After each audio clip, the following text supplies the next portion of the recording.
I'm Pasco Sheriff Chris Nalco. I want to present to you some information that happened early this morning about an isolated home invasion robbery that was a targeted incident within the Wesley Chapel area. Make sure the public understands that everybody's accounted for. There is no threat to our communities because of this incident, and that the victim in this case exercises Second Amendment right to protect himself in his home. I want to present to you some of the information. As I said, this is a targeted incident. It is still under investigation. All the information I have is still preliminary, and the State Attorney's Office will investigate and review it afterwards. County Dispatch received a call at approximately 12:43 a.m. What we have of the incident that occurred prior to that is that the victim was at home by himself. He was playing video games. At one point, he hears glass shatter towards the back of his house. At that moment, he grabs his gun. He starts walking down towards this narrow hallway he has. At that point, he sees a suspect. The suspect is wearing a black mask, dark clothing, but pointing a gun towards the end of the hallway, which is at the direction of the victim. The victim fires towards that suspect. That suspect then goes down. Right behind that suspect, as the victim describes, they're stacked down this narrow hallway. The second suspect is also wearing a mask. He has a gun pointed down the hallway towards the victim. The victim fires at that suspect. That suspect falls. At some point during the shooting, we know that one of the suspects fired off a round from their guns. The victim then sees he's already shot at two suspects that came down the hallway. They are down on the ground. He sees a third suspect. At that point, he fires at the third suspect. That third suspect falls down over one of the bodies that's already down in that narrow hallway, and the gun jams for the victim. The victim then goes to get another gun. As he comes back, he looks, and that third suspect has fled the area. At that point, very shortly after, he gets a call from a neighbor. The neighbor communicates to him that he is holding that third suspect outside the house at gunpoint to make sure he doesn't flee the area. The Pasco Sheriff's Office then comes to the scene. We secure the scene. The two suspects that were shot first, suspect number 1 and number 2, succumbed to their injuries and died at the scene. The third suspect was taken to the hospital, and he will survive.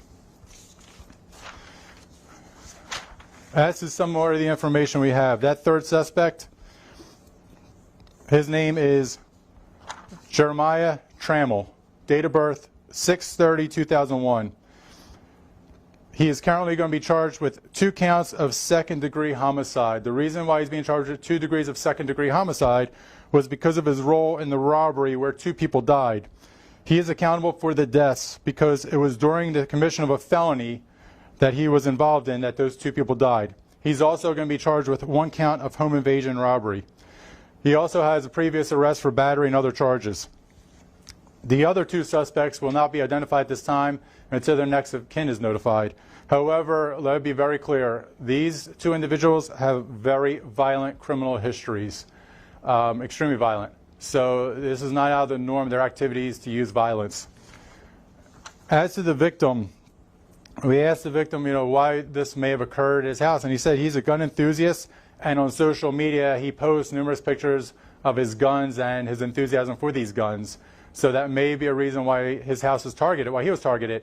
It is also during an investigation that we believe there was a relationship, there was some type of known entity between the victim and the suspects. So this is not a total random situation. This is an isolated, targeted situation. I'm not going to be revealing the names of the victim because of Marsy's Law, which was overwhelmingly supported by our citizens. And I could believe any citizen in our county and our state would not want their name out there when they were sitting peacefully at their house and people came in to do harm to them.